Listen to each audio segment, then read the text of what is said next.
संत रामपाल जी महाराज एक ऐसे महान संत जिन्होंने अपनी सतभक्ति, तत्व ज्ञान, करुणा और सेवा के बल पर समाज में नई मिसाल कायम की है। संत रामपाल जी महाराज की अगुवाई में उनके सभी सतलोक आश्रमों से समाज कल्याण के अद्भुत कार्यों ने समाज को सुनहरे भविष्य की एक नई उम्मीद दिखाई है। संत रामपाल जी महाराज से नाम दीक्षा लेने के बाद लाखों लोगों की लाइलाज बीमारियां जैसे कैंसर, एड्स आदि ठीक हुई। संत जी के ज्ञान से प्रेरित होकर उनके अनुयायियों ने लाखों यूनिट रक्तदान किया। संत जी ने लाखों बहन बेटियों का दहेज मुक्त विवाह करवाया।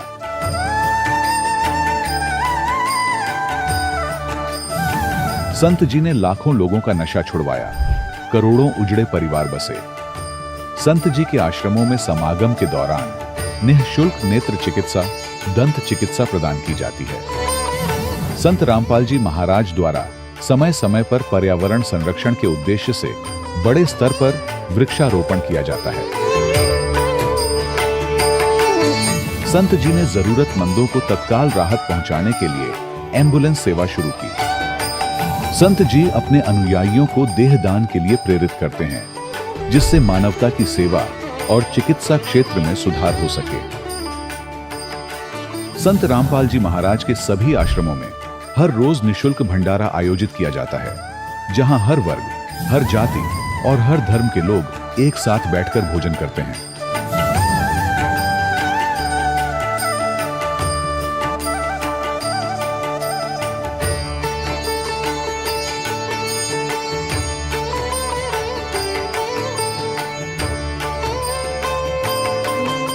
संत रामपाल जी महाराज की अन्नपूर्णा मुहिम ने गरीब और बेसहारा लोगों के जीवन में एक नई ऊर्जा और उम्मीद को जन्म दिया है।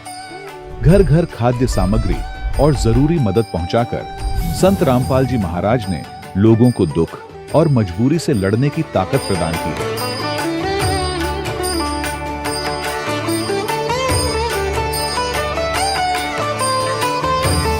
संत रामपाल जी महाराज द्वारा गरीब लोगों के लिए घर बनवाने का अद्भुत कार्य एक ऐसी मिसाल कायम कर रहा है जो सदियों सदियों संत जी की उदारता और दया भावना के तौर पर जाना जाएगा।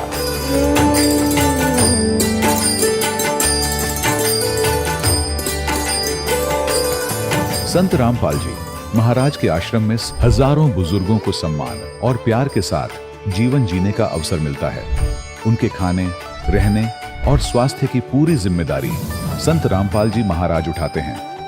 अनाथ बच्चों के लिए संत रामपाल जी महाराज के सभी आश्रम किसी वरदान से कम नहीं। यहाँ उन्हें शिक्षा, संस्कार और भविष्य के लिए बेहतर अवसर प्रदान किए जाते हैं। चाहे बाढ़ हो, भूकंप या महामारी, संत रामपाल जी महाराज और उनके अनुयायी हमेशा ही जरूरतमंदों के लिए सबसे आगे खड़े रहते हैं।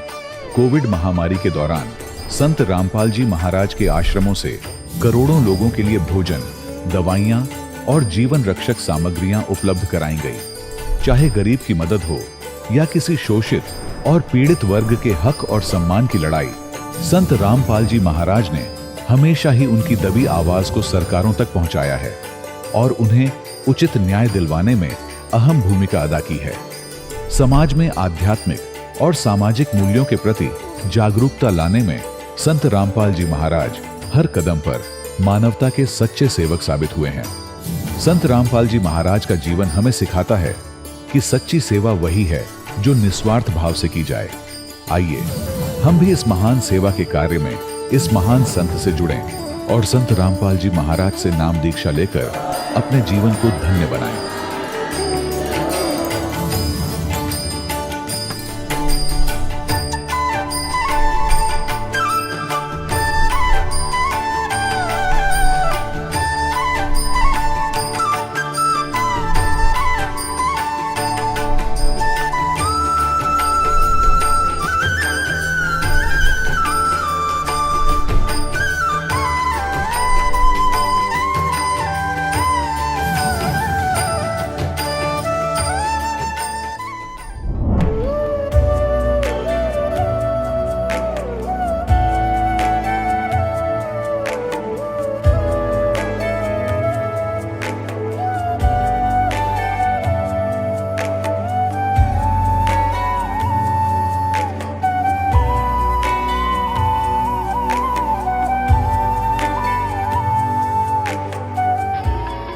प्रभु राम देव भगवान अल्लाह खुदा ईश आदि नाम एक ही शक्ति के हैं। वो कैसा है, कहां है, कैसे मिलता है, किसने देखा है? ये प्रश्नवाचक चिन्ह पूर्ण रूप से हटाने के लिए अवश्य सुनिए जगत गुरु तत्वदर्शी संत रामपाल जी महाराज के अमृत वचन, सर्व पवित्र धर्मों के पवित्र शास्त्रों के आधार पर। सत साहिब दर्शकों, व्यक्ति के जीवन में आध्यात्मिकता का विशेष महत्व माना जाता है और व्यक्ति इस महत्व को असल मायने में तभी समझ पाता है जब पूर्ण परमात्मा के द्वारा भेजे गए संदेशवाहक यानी सतगुरु द्वारा उस महत्व को समझाया जाए। आध्यात्मिकता के इसी विशेष महत्व को जानने और समझने के इच्छुक खटीमा उत्तराखंड के निवासी राहुल कुमार जी भी थे। क्या आध्यात्मिकता की ये खोज राहुल कुमार जी की संत रामपाल जी महाराज की शरण में आने से पूरी हुई? आखिर क्यों आज राहुल कुमार जी संत रामपाल जी महाराज के गुणगान करते नहीं थक रहे? अब सुनते हैं राहुल कुमार जी के जीवन की कहानी उन्हीं की जुबानी। नमस्कार सर। नमस्कार सर। सर क्या नाम है आपका? मेरा नाम राहुल कुमार मिश्रा है। राहुल जी आप कहाँ से हैं? मैं उत्तराखंड ऊधम सिंह नगर खटीमा क्षेत्र से हूँ। राहुल जी संत रामपाल जी महाराज से नाम दीक्षा आपने कब ली? मेरा जो नाम दीक्षा हुई है वो 30/6/2017 को हुई है। राहुल जी संत रामपाल जी महाराज से नाम दीक्षा लेने से पहले क्या आप कोई भक्ति साधना भी करते थे? हाँ, मैंने बहुत सारी साधना भक्ति करी क्योंकि मैं ब्राह्मण समाज से बिलोंग करता हूँ और इसलिए मेरे जीवन में ये था कि मुझे गुरु धारण करना है। इसलिए मैं कई गुरुओं की तलाश में रहा। संसार में जो नाना प्रकार के गुरु हैं, तांत्रिक गुरु हैं, उनके भी साथ रहा और उनसे भी दीक्षा ली, लेकिन मुझे कोई लाभ नहीं हुआ। उसके बाद मैंने दयाल आश्रम सीतापुर से नाम दीक्षा ली। वहाँ मैंने 6-7 साल जो है वहाँ पर भी रहा, उनसे भी कोई फ़ायदा नहीं हुआ मुझे। और वो नाना प्रकार की भक्ति बताते थे, काल मत की पूजा बताते थे और उनसे कोई लाभ नहीं हुआ। उसके बाद मैंने सिकोहाबाद वाले गुरुजी हैं, वो कबीरपंथी हैं, उनसे भी नाम दीक्षा ली, उनसे भी कोई ऐसा विशेष लाभ नहीं हुआ। उसके बाद हमने मधु परमहंस जी से नाम दीक्षा गोंडा जाकर ली। वहाँ से भी मैं 6 महीने रहा, लेकिन मेरे वहाँ पे भी कई सारे क्वेश्चन थे, उनसे भी मुझे कोई लाभ नहीं हुआ। लास्ट में मैंने संत रामपाल जी महाराज जी से 2017 में नाम दीक्षा ग्रहण की। संत रामपाल जी महाराज से नाम दीक्षा लेने के बाद क्या आपको कोई लाभ भी मिले? जी सर जी, मुझे सबसे पहले तो आध्यात्मिक लाभ हुआ कि मुझे पता चला कि ये जीवन मरण का चक्र क्या है और जो हम ये पूजा विस्मक भ्रांतियाँ हैं जो संसार के अंदर फैली हुई हैं, नाना प्रकार के पंथ बने हुए हैं, नाना प्रकार के मजहब बने हुए हैं और ये सब जो है एक मालिक की पूजा के बारे में बताते हैं। आखिर वह मालिक है कौन, उसके बारे में मुझे पता चला संत रामपाल जी के चरणों में जाके पता चला कि क्या है और वेद शास्त्र और कुरान हमारे क्या क्या कहते हैं। जो सतभक्ति बताते हैं वो संत रामपाल जी के सत्संगों से के माध्यम से मुझे पता चला। मुझे पहला लाभ ये मिला कि आध्यात्मिक सुख शांति क्या होती है वो मिली। घर के अंदर जो कलेश रहता था, लड़ाई झगड़ा, दंगा फसाद इस टाइप का रहता था, वो भी लाभ मिला। और मेरे शरीर में एक असाध्य बीमारी थी जिसे साइटिका कहा जाता है, जिसका मैंने कई जगह इलाज भी करवाया। और जो पीलीभीत के सबसे अच्छे डॉक्टर हड्डी स्पेशलिस्ट हैं डॉक्टर गोखले, उनके यहाँ पर भी जाकर मैंने दिखाया था। और यहाँ रुद्रपुर में जो मेडिसिटी में हैं, आर्मी से रिटायर्ड डॉक्टर हैं डॉक्टर सोलंकी, उनको भी दिखाया था। उन्होंने बताया था कर्म में प्रॉब्लम है और इसका इलाज काफ़ी लंबा चलेगा और ये लाइलाज बीमारी है, इतनी सही नहीं हो सकती जीवन में, इसकी दवाई ही रेगुलर चलेगी। बाकी मैंने और भी आयुर्वेद के नाना प्रकार के डॉक्टरों से भी दवाई ली, लेकिन कोई आराम नहीं मिला। उसके बाद मैं अपने शरीर को जंजीरों से मारता भी था। ये पैर में जो दर्द होता था इससे चला नहीं जाता था। बच्चे भी मेरे देख देख के रोते थे कि ये कैसा रोग हो गया। फिर मैं संत रामपाल जी महाराज की शरण में आने के बाद मुझे जो है इन मंत्रों का अधिक से अधिक जो है जाप किया। उसके बाद ये असाध्य बीमारी मेरी धीरे धीरे अपने आप स्वतः ही ख़त्म हो गई। डॉक्टरों ने ये कहा था कि ये किसी भी प्रकार से मुश्किल है ये, क्योंकि साइटिका का मैंने भी पूछा था कि मेरे साड़ू भाई हैं जो आर्मी में हैं, उन्होंने भी बताया था कि कमान हॉस्पिटल से कुछ लोगों ने इलाज कराया है साइटिका का, ये 2 साल बाद फिर वैसे ही हो जाती है और ये बीमारी बड़ा मुश्किल है सही होना। आर्थिक लाभ भी मिला मुझे कि संत रामपाल जी की शरण में जाने के बाद मैंने 20-25 लाख रुपए की जो जगह खरीदी, उसमें एक थोड़ी सी प्रॉब्लम आ गई थी। कई भूमाफियाओं ने उस पर कब्जा कर लिया था। परमात्मा से फरियाद की कि मालिक हम तेरी शरण में अभी आए हैं और ये हमने जो ज़मीन खरीदी है मालिक तेरी दया से खरीदी है, ये बहुत बड़ी प्रॉब्लम थी हमारे जीवन की, क्योंकि हमने तो कभी पैसा देखा ही नहीं था, हमने कभी सोचा ही नहीं था कि हम ये जो है ज़मीन खरीद पाएंगे। और वो भी मालिक ने दर्शन दिए हमारी पत्नी को कि बेटा आज तेरा ये सारा जो है वो बाल है ये ख़त्म हो जाएगा और आज से वो तुम्हारे नाम पे ज़मीन हो जाएगी। और उसी दिन सुबह उन लोगों ने सारा फैसला किया और मेरे हक़ में सारा फैसला आया कि भाई ये ज़मीन जो भी आगे बैठा हुआ था उसको हटवा के मेरे को कागज़ दे दिए गए कि भाई ये ज़मीन आपकी हो गई। और पहले हमारे पास मोटरसाइकिल हुआ करती थी, फिर मैंने 4 व्हीलर और ट्रैक्टर ख़रीदा और शटरिंग का कारोबार भी मेरा काफ़ी अच्छा चला। और मेरी कॉस्मेटिक का काम था जो अब होलसेल का काम करा है मैंने। और आज सुबह ही मेरा एक लाभ ये हुआ कि मैं शटरिंग के काम में क्या है कि साहब आपने देखा होगा सर जी कि झूठ सच बोलना पड़ता है, तो मिस्त्रियों के चक्कर में हमें काफ़ी झूठ सच बोलना पड़ता था और लोग विश्वास नहीं करते थे कि कैसे भगत हो। तो हमें अंदर से ग्लानि होती थी कि हम संत रामपाल जी महाराज जी के शिष्य हुए हैं और हम सब कुछ सच कहते हैं, लेकिन लोग हमारे पर विश्वास नहीं करते। हो सकता है मालिक की दया रहे, कभी ना कभी आने वाला टाइम ऐसा आएगा जो हमारी बात पर लोग विश्वास भी करेंगे। तो हम 5-6 दिन से सोच रहे थे, ग्राहक आ रहा था जा रहा था, लेकिन हम इंटरव्यू जब देने आए तो हमें एक दिन पहले ही हमें पता चला कि हमारा जो सौदा है वो कैंसिल हो गया। तो मन ऐसा हुआ कि मैं इंटरव्यू अभी नहीं देने जाऊंगा, थोड़ा सा मन प्रसन्न हो जाए तब जाता हूं मैं इंटरव्यू देने। लेकिन मैंने फिर परमात्मा से लेट के फरियाद की, परमात्मा संत रामपाल जी महाराज को प्रणाम किया। प्रणाम करने के बाद मैंने कहा मालिक यदि इंटरव्यू अगर मैंने देना है तो मेरा मन भी प्रसन्न होना चाहिए, मेरी आत्मा भी प्रसन्न होनी चाहिए, तभी मैं तेरी शरण में आके इंटरव्यू दूंगा।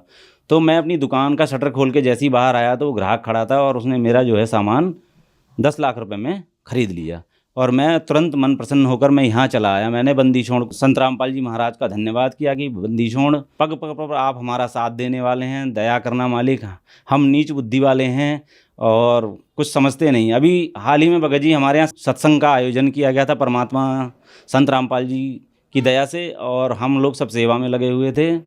हमारे मेरा बेटा है जो वो मोटरसाइकिल लेकर यहाँ नानक मता ट्यूशन पढ़ने आता है, तो उसके साथ में मेरा भतीजा भी आता है पढ़ने के लिए।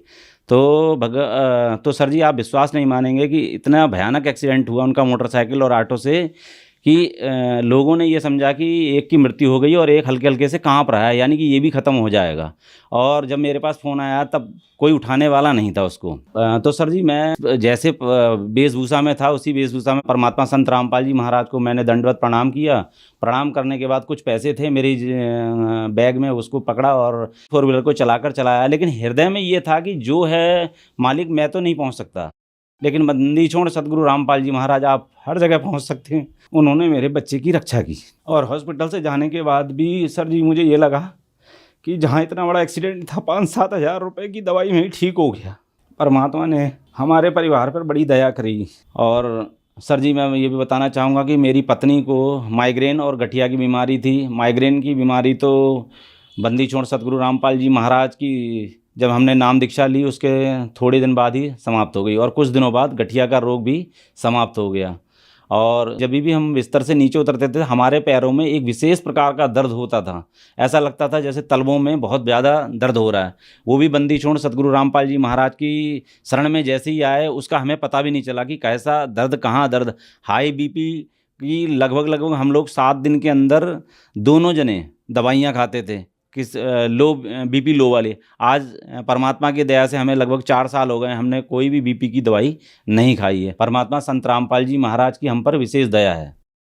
सर संत रामपाल जी महाराज से नाम दीक्षा लेने के बाद आपको बहुत सारे लाभ प्राप्त हुए, तो जो श्रद्धालु आज आपको देख रहे हैं और वो भी संत रामपाल जी महाराज से नाम दीक्षा लेना चाहते हैं, दुखी हैं, उनके लिए आप क्या कहना चाहेंगे?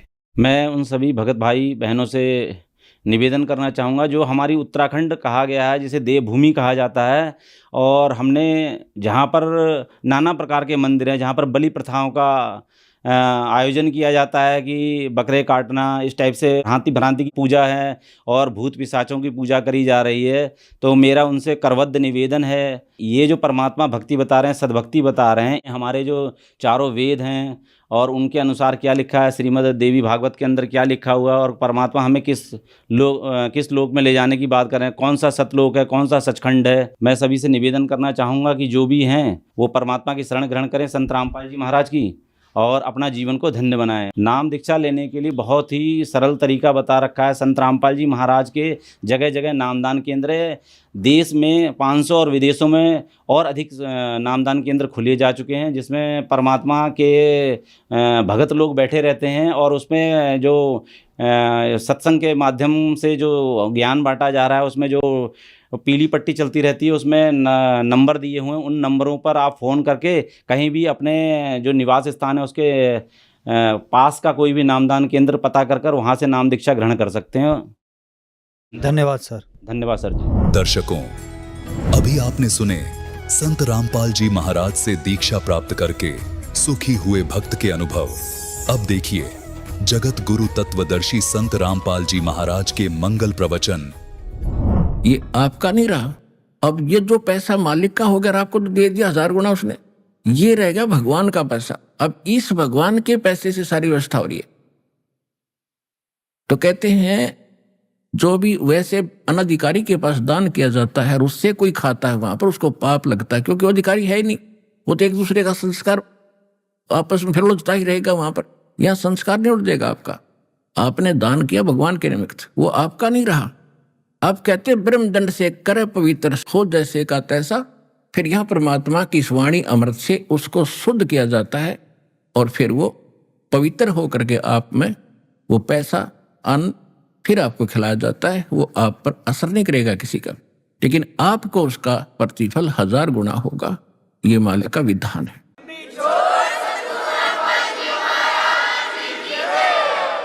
तो जो प्रसंग चल रहा है कि फिर ये शास्त्र अनुकूल साधना करने से वर्षा होती यज्ञ से। अब यहां पर 5 यज्ञ होती हैं। एक यज्ञ है धर्म की, धर्म यज्ञ। पानी ये धर्म यज्ञ, मैट बिछा रखे, पंखे चलने, शेड बनाया और ये सारा व्यवस्था खाने पीने की, रजाई ओढ़ने की, ये धर्म यज्ञ। और दूसरी यज्ञ है ध्यान। यानी के बाद चर्चा चलेगी तो भगवान की। किसी से पूछ रहे होगे भाई आपको क्या लाभ हुआ, आप कितने दिन से आते हो, तो भी भगवान की चर्चा चलाएगा। दास आपको सत्संग सुनाएगा 2-2 घंटे सुबह शाम, भगवान का ध्यान रहा। बाकी समय अपना याद आएगा मुझे रामायणी करनी है, मुझे मंत्र रह गए, सुबह का रह गया, शाम का रह गया, वो भगवान का ध्यान। तो ये ध्यान यज्ञ है। एक यज्ञ है धर्म की, दूसरी यज्ञ है ध्यान, तीसरी यज्ञ हवन की। यहाँ पर इस समागम में 10 क्विंटल का हवन होगा, 10 क्विंटल घी का, 1 टन घी का। और इससे पिछले में इससे भी ज्यादा हुआ था। तो कहने का भाव है फिर परमात्मा इब देखो काल ने कैसा जुल्म कर दिया। प्रत्येक हिंदू के घर में एक जोत जड़ा करती देसी घी की, सबके घर में। फिर ये सिरफिरे कुछ पंथ चालू हो गई, राधा स्वामी पंथ। इन्होंने कह दिया कि जोत नहीं लगानी, प्रसाद भी नहीं बांटना, कुछ नहीं करना, अंदर जोत जलाओ। अंदर तुम्हारे खाक है, ज्ञान तुम्हारा नहीं, नाम तुम्हारे पास नहीं। अंदर की जोत का तो पता हमने जैसी जलेगी। उसी विद्याल की जलगी जो प्रवर्तक था, भूत बना बैठा बुक्की में बोला है, उसकी तो जलगी जोत भीतर की, और बाकियां की जलन लग रही, हाहाकार मच रहा सबके। तो इन्होंने भट्ठा बैठा दिया। थोड़ा बहुत हवन जो लाभ होता था, कोई वर्षा ठीक हो जाया करती थी, तो वो इन्हें भट्ठा बैठा दिया। तो ये भी बहुत गढ़ा संस्कार बिगड़ गया। 5500 वर्ष बीत गए कलयुग के, और इस तरह के इन सिरफिरों ने सारे अध्यात्म मार्ग को कति बिगाड़ कर धर दिया।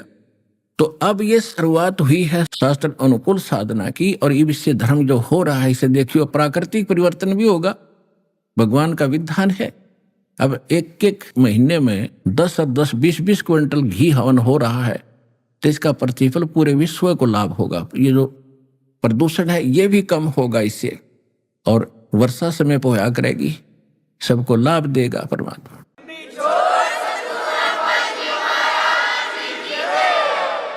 यदि 1 वर्ष या 2 वर्ष वर्षा ना हो, हाहाकार मार जाए। यहाँ पे ये कहें ट्यूबवेल ला लिया फलाना, ये ट्यूबवेल में पानी कहाँ रहेगा, टक्कर मार के मर जाए दुनिया। और आगे तो और जनसंख्या बढ़ेगी, इतना भी दिमाग काम नहीं करे, तुम आगे खाओगे क्या। अगर हम शास्त्र अनुकूल साधना करेंगे, परमात्मा पे आश्रित हो जाएंगे, तो हमें सब कुछ वो सतलोक से लाकर देगा।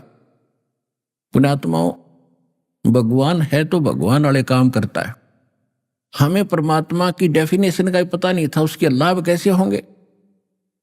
जब कबीर परमेश्वर जी आए हुए थे 600 वर्ष पहले ज्ञान समझाते थे। यही ज्ञान तो दास आज आपको बता रहा है, यही परमात्मा बता कर गए थे, वही सत्संग दास आपको सुना रहा है जो परमात्मा ने 600 वर्ष पहले हमें बताया था। और इन अज्ञानी स्वार्थी लोगों ने उसको दबा दिया कूड़े करकट में, अब उसको निकाल के आपके सामने किया। तो यही ज्ञान पहले बताते थे परमात्मा। तो इस बात से परमात्मा क्या कहा करते कि 3 देव की जो करते भक्ति उनकी कदे ना हो मुक्ति। ये सारे ज्ञान दिया करते, जब दाता देता था वो दास आपको बता रहा। तो इसका विरोध कर दिया परमेश्वर का, उनके साथ ऐसे जुल्म किए, आंखों में आंसू आ जाते हैं। उनकी जो लीला हम पढ़ते हैं, और वो फिर भी हमारे लिए संग्रहशील रहे, आप हमारे लिए तड़फ रहे, क्योंकि हम उसके बच्चे हैं ना। परमात्मा को क्या जरूरत है यहाँ आकर धक्के खाने की गंदे लोक में, हम में दुखी। तो हम उसके बच्चे हैं, अपनों के लिए अपना ही दुखी होता है। आपको कब समझ में आओगी ये कहानी, वो थोड़ा सा समय लगेगा, क्योंकि आप बच्चे हो भी, इस मार्ग में स्टार्टिंग है आपकी। और जो पुराने हो गए हैं उनको पता चल गया है कि सचमुच कहानी यही है। अब परमात्मा 600 वर्ष पहले जब आई यही ज्ञान सुनाया करते थे, उन्होंने विरोध कर दिया। कभी तो उनको कुएं में डालकर मिट्टी तले दबा दिया, और टनों 1000 टन मिट्टी दावी दी, परमात्मा को दबा दिया। और घंटे बाद जाकर देखा वो सिकंदर लोधी राजा के पास बैठे भगवान, उबलते हुए सरसों के तेल के कढ़ाई में डाल दिया परमेश्वर को कि जल के नष्ट हो जाएगा। लेकिन एज इट रहे दाता बाहर आ गए, कुछ नहीं हुआ। और भी दाता ने कितनी यातनाएं दी। जब उन्होंने देखा कि ये ना मर रहा है और ना ज्ञान से पराजित हो रहा है, तो इन्होंने झूठी चिट्ठियां डाल दी सब जगह कि कबीर जुल्हा काशी वाला और ऐसे ऐसे भंडारा करेगा 3 दिन का, और प्रत्येक भोजन के बाद एक दोहर देगा, एक मोहर देगा। मोहर होती थी 10 ग्राम सोने का एक सिक्का बना होता था, और एक दोहर होती थी बहुत अच्छा कंबल, जैसे आजकल तो कंबल हो गए, उस समय इस सूती कपड़े की होती थी बहुत अच्छी, वो सबसे कीमती होता था दोहर। सेठ लोग ही रखा करते थे, सबके बस की दोहर रखना भी नहीं होता था। तो वो बता दिया कि प्रत्येक खाने के बाद एक दोहर एक मोहर मिलेगी, चिट्ठी में लिख दिया। और ये जितने भी संत साधु भक्त बने हैं बेचारे, निकले तो भगवान के लिए ही थे। आगे जैसे गुरु मिले वहां उन्होंने भक्ति के लिए उनके पास बैठ के, तो हजारों डेरे बने हुए थे, कई हजार की संख्या में। और वहां से सभी साधु संत मंडलेश्वर चल पड़े अपने भक्तों को ले लेकर, सारे चेलों को, कि प्रत्येक खाने के बाद एक मोहर मिलेगी, 10 ग्राम सोना प्रत्येक ने मिलेगा। तो जिसका 100 चेले थे तो 100 भी ले लिए, लंगड़े डुल्ले जो भी जैसे थे ठा लिए सारे। सब ने दौर मिलेगी, मोहर मिलेगी, मेरे ठाठ होंगे, गुरु जी सोच रहा था। तो सबको ले आए, 18 लाख इकट्ठे हो गए उस दिन, सिर्फ इस लालच में। और कोई ना हो, केवल खाना खाने के लिए कह दे तो कोई ना आता। तो परमात्मा ने चाहा था कि किसी प्रकार एक बार आ जाए, मेरे लिए भटक रहे हैं, आश्रमों में बैठे हैं, संत बन गए हैं, भगत बने हैं। तो वहां परमेश्वर ने दूसरा रूप बना के और सतलोक से 9 लाख बैलों के ऊपर, जैसे गधों के ऊपर सामान लाद जाकर इन थैलों में, बोरों में, तो ऐसे 9 लाख बैलों पर सामान लाद के ये खांड बूरा और बने ये सारा घी है, घी के टीन के टीन, और बनी बनाई लाडू जलेबी पकौड़ी कचौड़ी खुरमेड़ी सारे कुछ आलू सब कुछ ला रखे। और वहां लगा दिए टेंट। 18 लाख आदमियों का जब भोजन बनेगा काफी स्थान में, और नो पूरियां की, रोटियों की पाड़ पड़ी, चावल बने बनाए, नो ढेर के ढेर लाग रहे।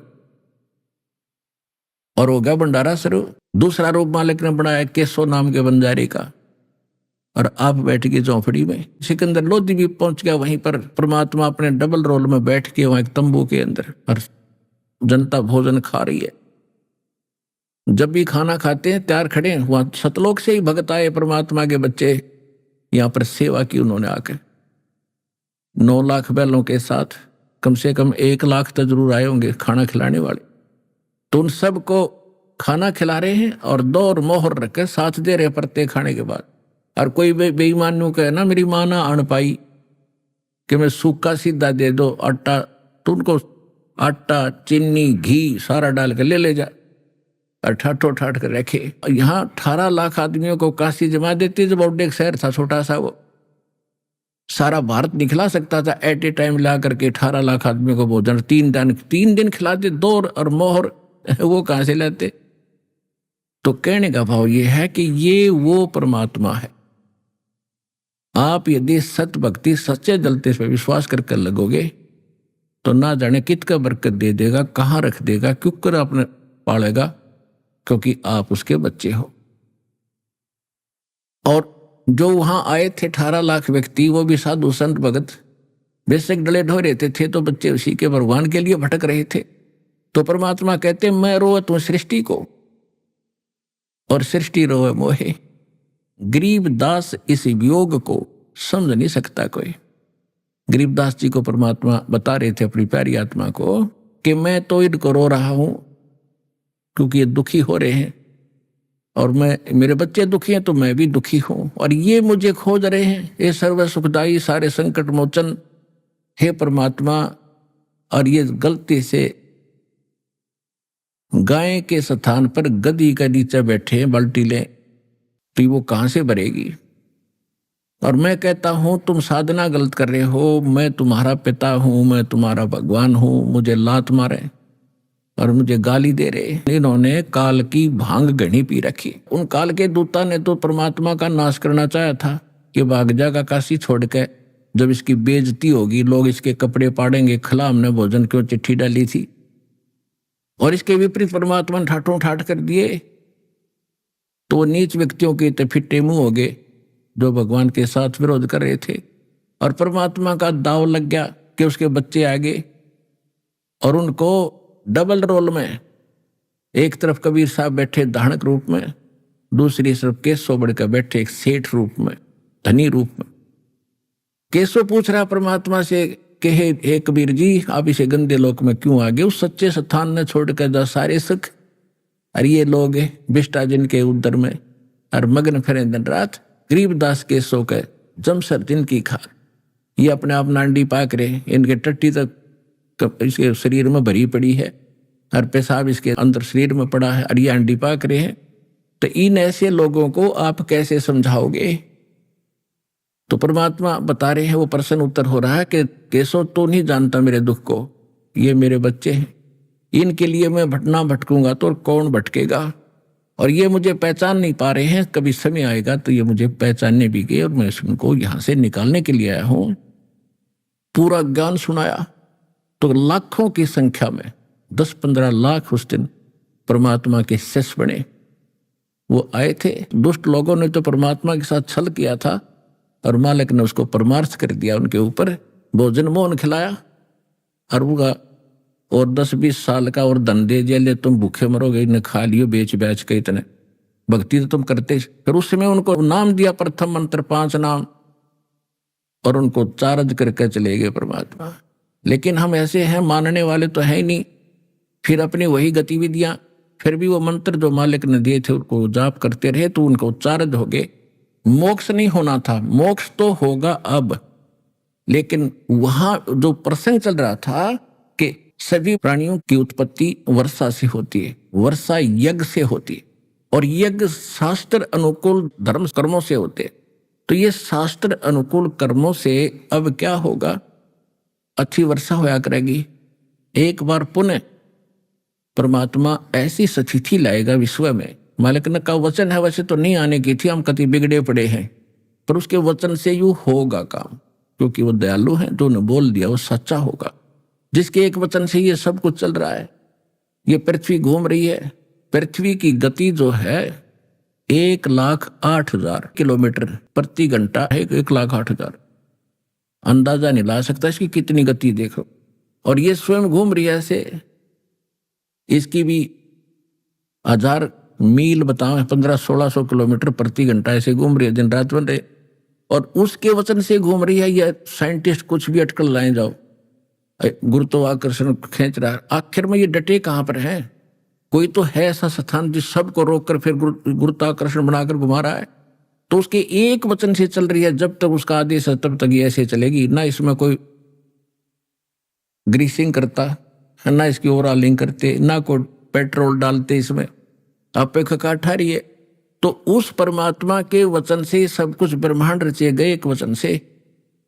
उसी का वचन है कि अब कलयुग 5505 बीत जाने के बाद सकल सृष्टि परवानिक हुई।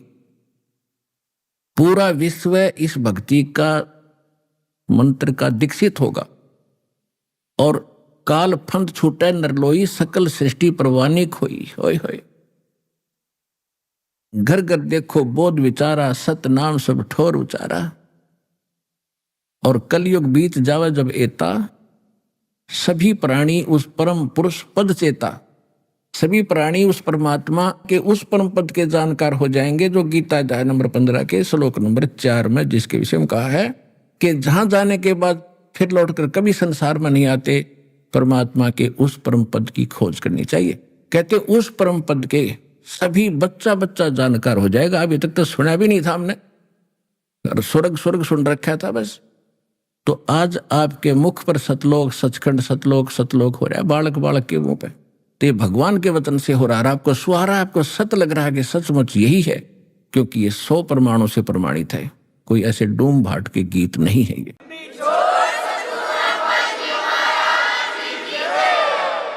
तो प्रसंग चल रहा है कि जो यज्ञ होते हैं ये धार्मिक शास्त्र अनुकूल साधनों से ये यज्ञ होते हैं, धार्मिक अनुष्ठान होते हैं। और ये कर्म लगाए ब्रह्म ने, और ब्रह्म की उत्पत्ति हुई उस अक्षर पुरुष अविनाशी परमात्मा से। और वही अविनाशी सर्वगतम ब्रह्म यानी सर्वव्यापी वासुदेव, वो पूर्ण परमात्मा ही इन धार्मिक अनुष्ठानों में प्रतिष्ठित है। यानी उसी को मूल मानकर, उसी को मालिक मानकर, अपना इष्ट मानकर उसकी पूजा करनी चाहिए। जब शास्त्र अनुकूल साधना करनी चाहिए तब आपके शास्त्र अनुकूल कर्म बनेंगे और वो कर्म जाएंगे फिर इन देवताओं के पास, संसार रूपी वृक्ष की शाखाओं के लगेंगे और फिर हम उनको तोड़ तोड़ खाया करेंगे। धीरे धीरे रे मना, धीरे सब कुछ होए, माली सीते 100 घड़े, समय आए फल होए। कहते धीरे धीरे रे बना, धीरे सब कुछ हो, माली सींचे 100 घड़ा और फिर समय आए फल हो। अब जैसे आपने सतभक्ति रूपी पौधा आरोप किया है, रोपा है, इसकी अब शास्त्र अनुकूल जो दास ने भक्ति विधि बताई है, इसके अनुसार इसकी सिंचाई करना शुरू करो। धीरे धीरे रे बना, धीरे सब कुछ हो। एक आम के पौधे को पेड़ बनाने में 10-10 वर्ष लग जाते थे, और फिर देखना 10 वर्ष के बाद वो कितना ठाठ करता है, इतने फल लगते हैं, लदबद हो जाता है, और वो टहनी ना चाहते हुए फल देती है। और आप भी खा लो, पड़ोसियों को भी खिला दो, रिश्तेदारों तक भी ले जाते तो भी समाप्त होते। तो एक बार इस भक्ति रूपी पौधे को एक बार पेड़ बन दो। ये क्या करते हैं, कोई कहता जी 4 बार आ लिया कुछ लाभ नहीं हुआ, कोई कह जी मैं पाठ भी करा लिया और सतनाम भी मिल चुका है, अभी तक विशेष लाभ नहीं, कुछ तो लाभ हुआ है, थोड़ा सा और रहता है। तो थोड़ा समय दो भगवान ने। परमात्मा कहते हैं राम नाम रटते रहो जब तक घट में प्राण, और कभू तो दीन दयाल के भनक पड़ेगी कान। तो सभी तरीकों को अपना के परमात्मा पर विश्वास करके यह साधना करते रहो, इतनी जल्दी ना मचाओ। और फिर देखना कुछ दिनों के बाद आपके मुंह में जबान नहीं रहेगी, क्या मांगू यहाँ के, इतने सुख दे देगा आपको। लेकिन थोड़ा समय दो परमात्मा को।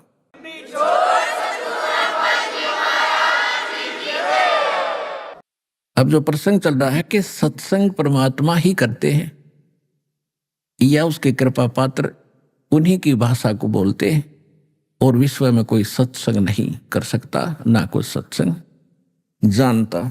जैसे परमात्मा ने सूक्ष्म वेद के अंदर कहा कि 3 लोक और भवन 14 कोई नहीं सत्संगी। गीता अध्याय नंबर 7 के श्लोक नंबर 19 में कहा है कि बहु नाम जन्मा नाम अंते ज्ञानवान माम प्रपते, और वासुदेव सर्वमिति स महात्मा सुदुर्लभ है।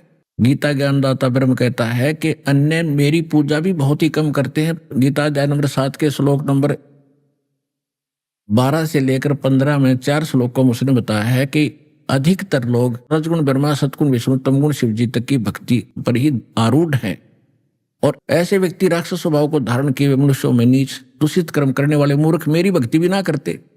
फिर अपने बारे में बताता है 7वें अध्याय के 16 से लेकर 18 तक, 16, 17, 18 3 श्लोकों में बताता है कि 4 प्रकार के मेरी भक्ति करते।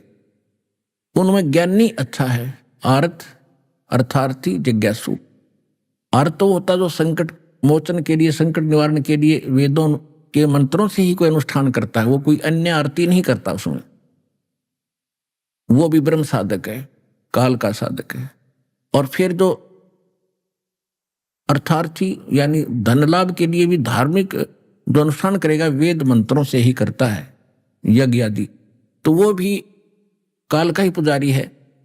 और जिज्ञासु जो घर से निकलता है परमात्मा की जानकारी के लिए, जैसे उनको संत मिलते हैं, साधु मिलते हैं, उनसे ज्ञान ग्रहण करके स्वयं वक्ता बन जाता है, वो भी रिजेक्ट कर दिया।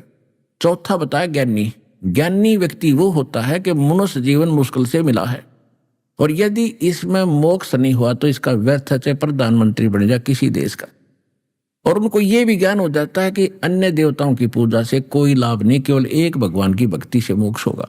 वो तत्वदर्शी संत ना मिलने के कारण ये ब्रह्म कह रहा है वो मेरे वाली घटिया साधना में व्यस्त रहे, क्योंकि उनको तत्वदर्शी संत नहीं मिला, क्योंकि वो ज्ञानी आत्मा है तो उदार, लेकिन ये मेरे वाली अनुत्तम गति में ही आश्रित रहे। गीता अध्याय नंबर 2 के श्लोक 12 में, गीता अध्याय नंबर 4 के श्लोक नंबर 5 में, गीता अध्याय नंबर 10 के श्लोक नंबर 2 में ये स्वयं कहता है कि अर्जुन तेरे मेरे बहुत जन्म बोलिए, तू नहीं जानता मैं जानता। तो इससे सिद्ध है कि इसकी भक्ति करने से वो परम शांति नहीं मिल सकती, जो गीता अध्याय नंबर 18 के श्लोक नंबर 62 में, गीता अध्याय नंबर 15 के श्लोक नंबर 4 में वर्णित है कि उस परमेश्वर की शरण में जा जिसकी कृपा से तू परम शांति को और सनातन परम धाम को प्राप्त होगा, जहां जाने के बाद फिर लौट कर कभी संसार में नहीं आते। उस परम पद की खोज करनी चाहिए। तो वो परम पद इस काल की साधना से प्राप्त नहीं हो सकता, इसका ओम नाम है। गीता अध्याय नंबर 8 के श्लोक नंबर 13 में इसने कहा कि ओम इति एकाक्षरम ब्रह्म व्यवहारण माम अनुस्मरण ये प्रयाति तजन देहम से याति परमाम गतिम। मुझ ब्रह्म का केवल एक ओम मंत्र है, और जो इसकी साधना करता हुआ भक्ति कर उच्चारण करके सिमरण करता हुआ शरीर छोड़कर जाता है तो इससे मिलने वाली परम गति प्राप्त होती है। ब्रह्म की साधना ओम मंत्र है, उसकी प्राप्ति ब्रह्मलोक है। 8वें अध्याय के 16वें श्लोक में कहा कि ब्रह्मलोक में गए हुए प्राणी भी पुनरावृत्ति में वहां गए भी वापस जन्म बनवाते। तो वो स्थान जहां जाने के बाद फिर लौटकर संसार में नहीं आते, वो ब्रह्म साधना से नहीं प्राप्त होता। इसलिए इसने 7वें अध्याय के 18वें श्लोक में कहा कि मेरी साधना भी अनुत्तम है, घटिया है। ये ज्ञानी आत्मा है तो अच्छी आत्मा, नेक आत्मा, ये मेरे वाली यानी ब्रह्म के से होने वाले लाभ तक सीमित है। ये गति भी इनकी अश्रेष्ठ व्यर्थ है। इसलिए 7वें अध्याय के 19वें श्लोक में कहा कि बहु नाम जन्मा नाम अंते ज्ञानवान माम प्रभुते। बहुत ही जन्मों के किसी अंत के लास्ट जन्म में कोई मेरे तक बुद्धि उठती है किसी की, ब्रह्म तक, ना तो अन्य देवताओं में लगे रहते ये भोली आत्माएं। और वासुदेव सर्वमिति स महात्मा सुदुर्लभ है। ये बताने वाला कि वासुदेव वो परम अक्षर ब्रह्म ही सब कुछ है, वही पूज्य है, वही इष्ट रूप में मानने योग्य है, वही सर्व पाप नाशक है। उसी की साधना करने से हमारे शास्त्र अनुकूल साध कर्म बनते हैं, उसी से हमें सर्व लाभ होता है। इस जन्म में भी यहाँ भी सुखी होगे और आपका परलोक भी सुधरेगा। ये बताने वाला संत बड़ी मुश्किल से मिलेगा। जब परमात्मा आदरणीय गरीबदास साहिब जी को गांव छुड़ानी जिला झज्जर में मिले थे 10 वर्ष के बालक को, फिर उन्हें 13 वर्ष की आयु में ये सारी वाणी लिखवा दी थी। एक गोपाल दास नाम के दादूपंथी संत ने वो लिखी थी। उसके बाद उस परमात्मा गरीबदास साहिब जी की उस वाणी को पढ़ने वाले बहुत से भक्त हो गए थे। एक पंजाब के अंदर गरीबदास जी का कोई शिष्य इस वाणी को पढ़ रहा था, सुबह सुबह ब्रह्म वेदी पढ़ रहा था, जो आप जी प्रतिदिन नित्य नियम में करते हो ब्रह्म वेदी। उसको एक लुधियाना के पास एक वासियर गांव है, वासियर, वहां का एक राम राय उर्फ झुमकरा नाम का एक सरदार जी था। राम राय तो उसका वैसे नाम था, और झुमकरा नाम से वो वेल नोन था। जैसे गांव में अन्य नाम और रख लेते, किसी का बुंडू, किसी का सुंडू, ऐसे उसका झुमकरा नाम था। उसने जब यह वाणी सुनी उस भगत के मुख से, आकर्षित हुआ, क्योंकि तो भगवान की गॉड गिवन ज्ञान है, आत्मा को खींच लेता है। और वो तो पुण्यात्मा थे, वैसे भी वाणी के मर्मज्ञ है, वाणी के ऊपर कायल है ये सरदार लोग थे, सिख। तो उसने पूछा कि भगत ये किसकी वाणी है? गुरु ग्रंथ साहिब में तो मैंने कहीं देखा नहीं इसको। तो उस भगत ने बताया कि मेरे पूज्य गुरुदेव जी गरीबदास जी हैं, गांव छुड़ानी, जिला दद्दर तो नहीं था उस टाइम में, गांव छुड़ानी दिल्ली के पास, सारा मार्ग बताया। और उनको परमात्मा मिले थे सतलोक से आकर के, जैसे नानक जी को मिले थे ऐसे ही। तो वो काफी प्रभावित हुआ इस बात से कि जैसे नानक जी को मिले थे ऐसे उनको मिले हैं, और ऐसी वाणी, और वो संत हैं अभी जीवित। भगत ने बताया कि बिल्कुल अभी जीवित है। तो उसने अगले दिन ही वहां जाने की ठान ली, छुड़ानी पहुंच गया, सारा ज्ञान सुना गरीबदास जी से। होए होए, जब सारा ज्ञान सुनने के बाद उसने कहा कि हे भगवान, हे महाराज, ये ज्ञान तो आज तक हमारे को किसी ने नहीं बताया। होए होए होए, तब गरीबदास जी ने क्या कहा? तत्व भेद कोई ना कहे रे झूमकरा, ये पैसे ऊपर नाच सुनो राई झूमकरा। कोटों मध्य कोई नहीं रे झूमकरा, अरबों में कोई गर्क सुनो राई झूमकरा। ओए होए, कहते इस तत्व भेद को कोई नहीं जानता, सिर्फ कथा कर दी, पैसे मिल गए, यहां तक सीमित है ये लोग। इसके ऊपर नाच नच रहा, सारा पैसे ऊपर नाच सुनो रहा झूमकरा। और इस ज्ञान के जानने वाला, जो तत्व ज्ञान के जानने वाला जो मैं बता रहा हूं, तुझे अरब संतों में नहीं मिलेगा, अरबों में, मानव शरीरधारी करोड़ों में नहीं मिलेगा, करोड़ों में नहीं मिलेगा, अरबों में कोई गर्क सुनो रहा झूमकरा, अरबों में। होए होए, पुण्यात्माओं, आज पूरे विश्व के मानव की आबादी 7 अरब से कुछ ऊपर है, और उस 7 अरब आबादी में 1 अरब कम से कम ये मार्गदर्शक भी होंगे, गांव गांव में, घुर घुर में। तो इन सब आज विश्व में इस दास के अतिरिक्त ये तत्व ज्ञान किसी के पास पृथ्वी पर नहीं है, 21 ब्रह्मांड में नहीं है।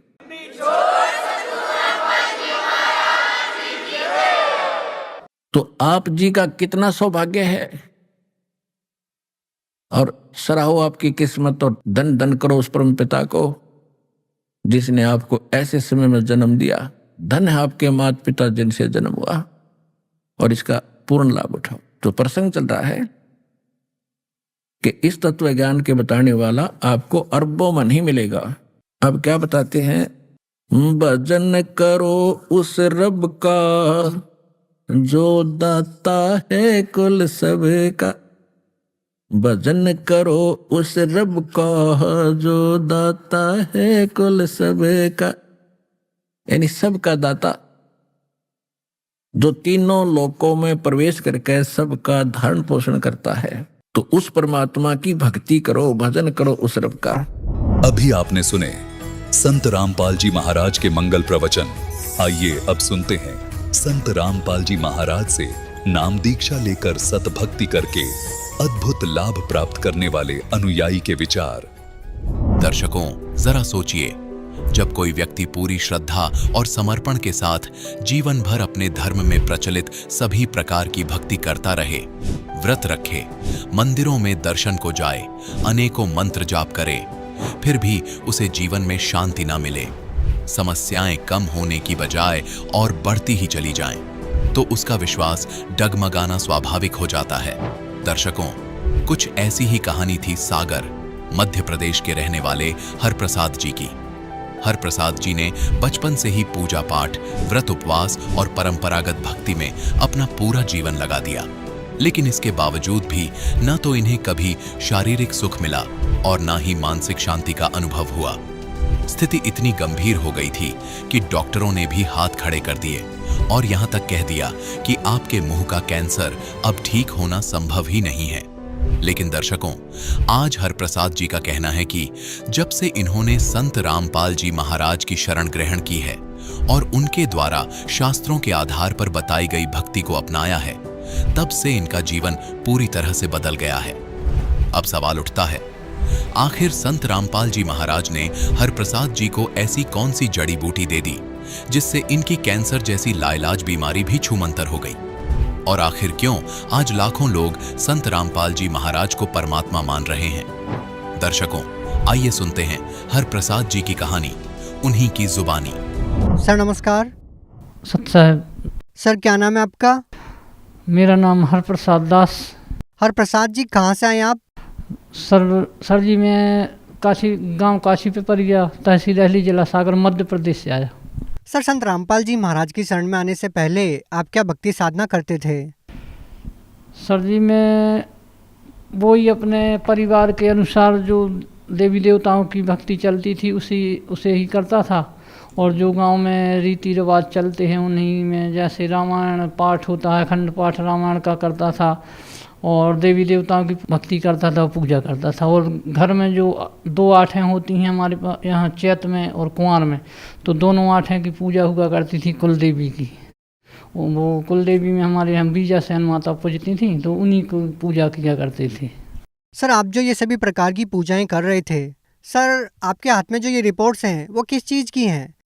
भगत जी ये सब करते हुए इतने माने जो धार्मिक कार्यक्रम हमारे गांव में, देवी जी दुर्गा जी भी विराजमान होती थी, गणेश जी भी विराजमान होते थे, और इतना सब भक्ति करते हुए, और इसके बावजूद भी दास को कैंसर हो गया।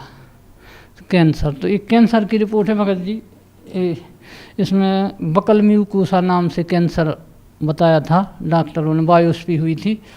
तो इसका ऑपरेशन भगत जी यहाँ भोपाल में चिरायु हॉस्पिटल में हुआ।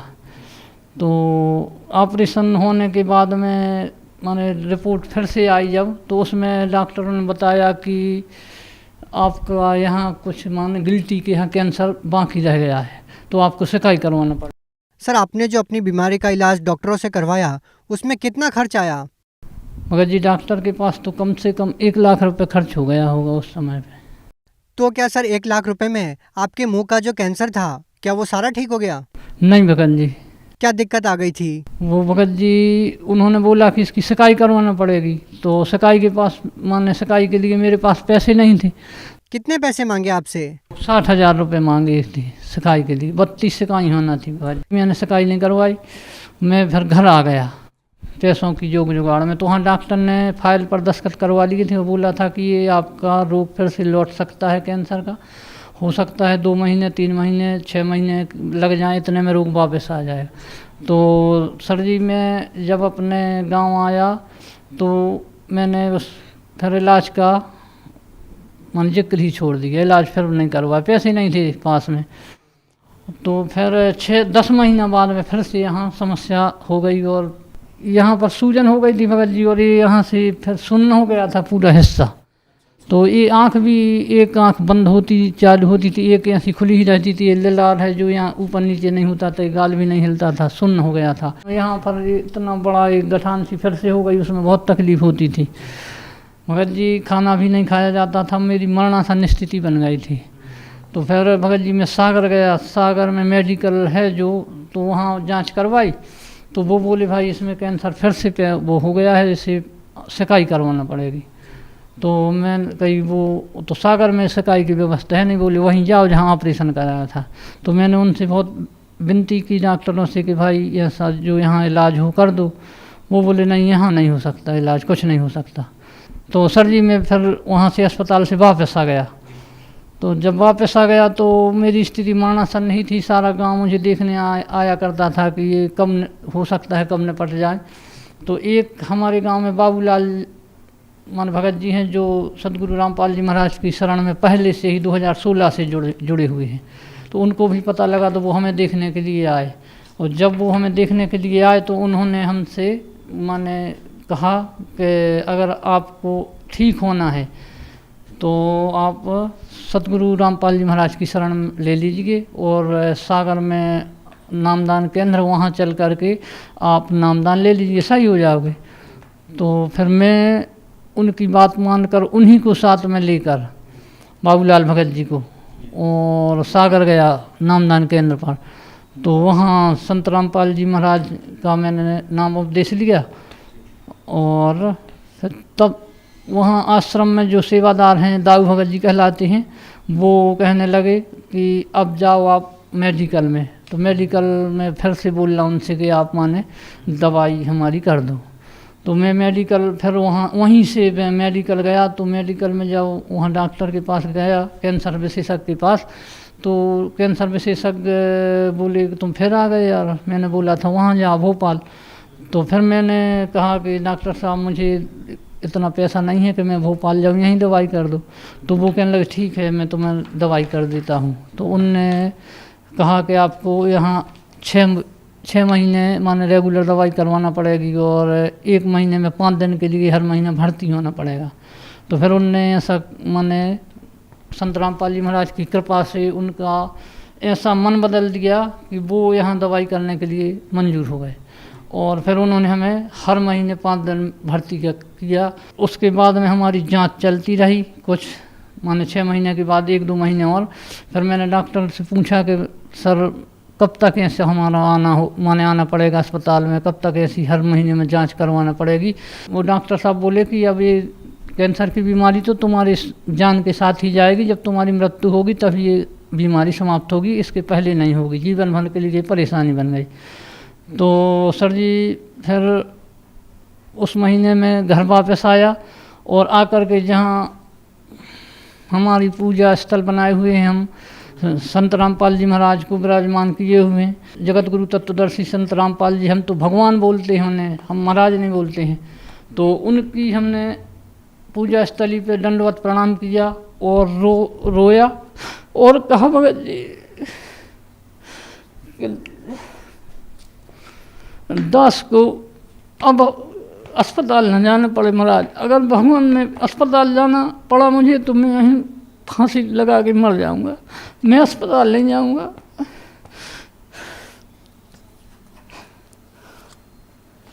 तो सर जी फिर बाबूलाल भगत जी आए एक बार, उन्होंने कहा एक काम करो तुम अर्जी लगा दो।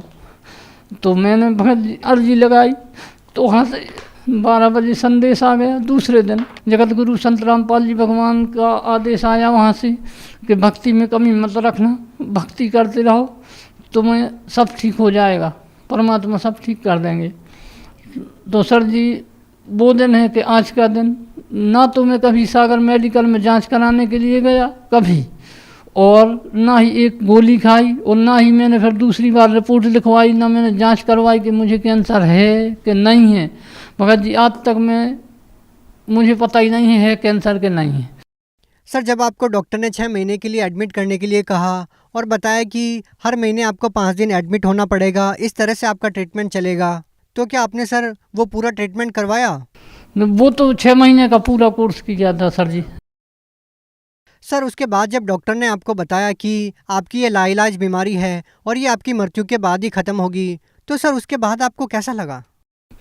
सर जी फिर तो मैं एक बार भी डॉक्टर के पास नहीं गया। उनने बोल दिया था, एक कागज़ पे लिख दिया था कि यहाँ मत आना कभी, अगर तुम्हें इलाज कराना है तो जबलपुर जाओ या भोपाल जाओ, वहाँ जाके शिकाई करवाओ, बस इसका एक इलाज अब आपके पास है, शिकाई करवा लो, अब वो भी सारी ज़िंदगी।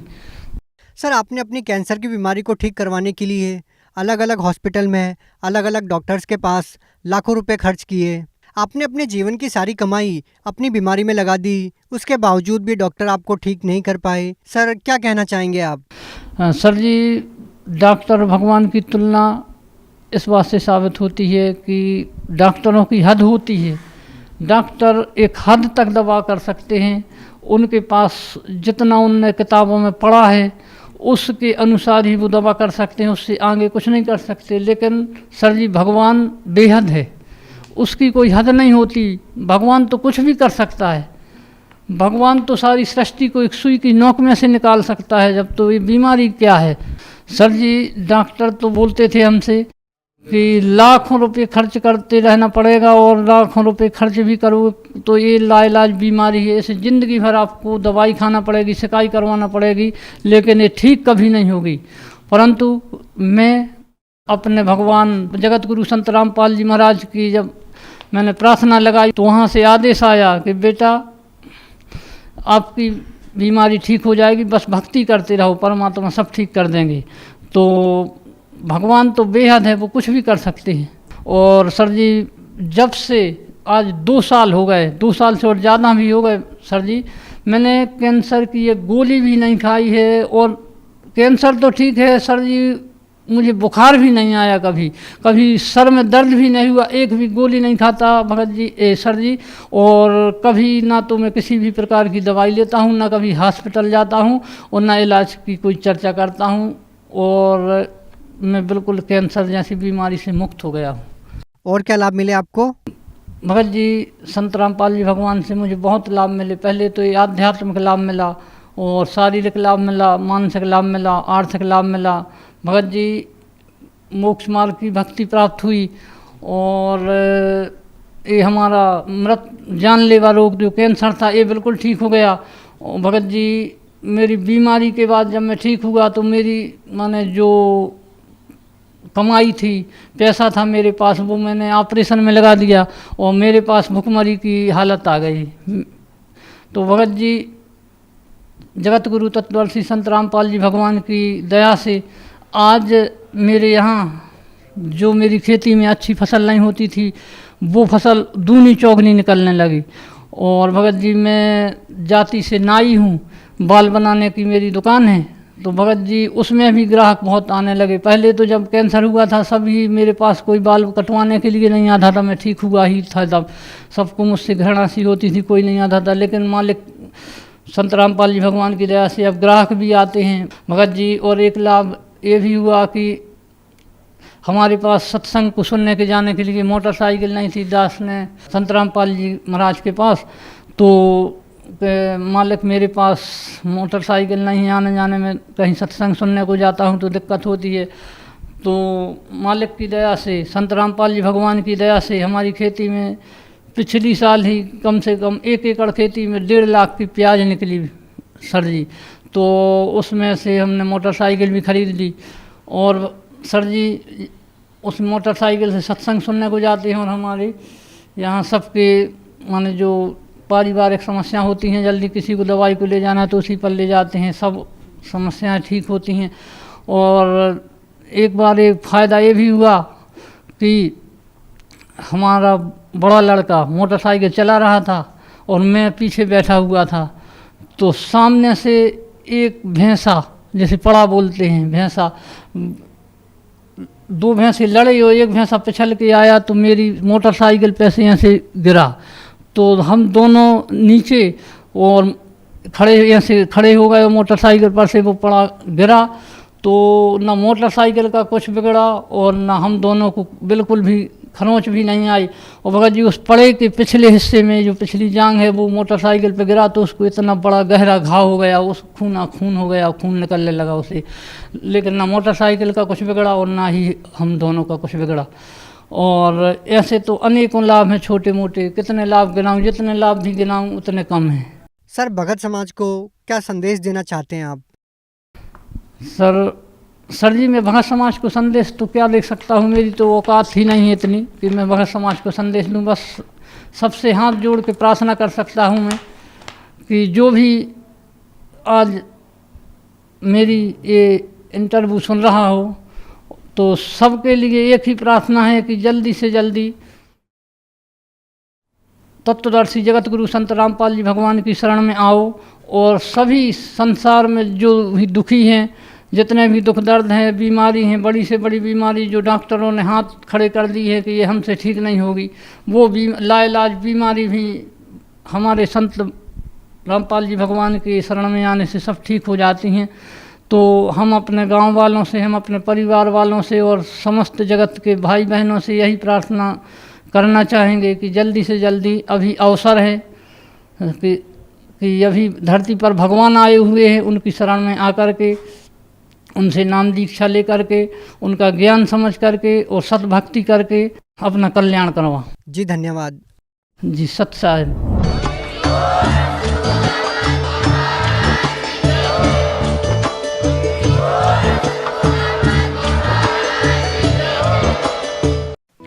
आप सुन रहे थे जगत गुरु तत्वदर्शी संत रामपाल जी महाराज के मंगल प्रवचन। अधिक जानकारी के लिए संपर्क करें।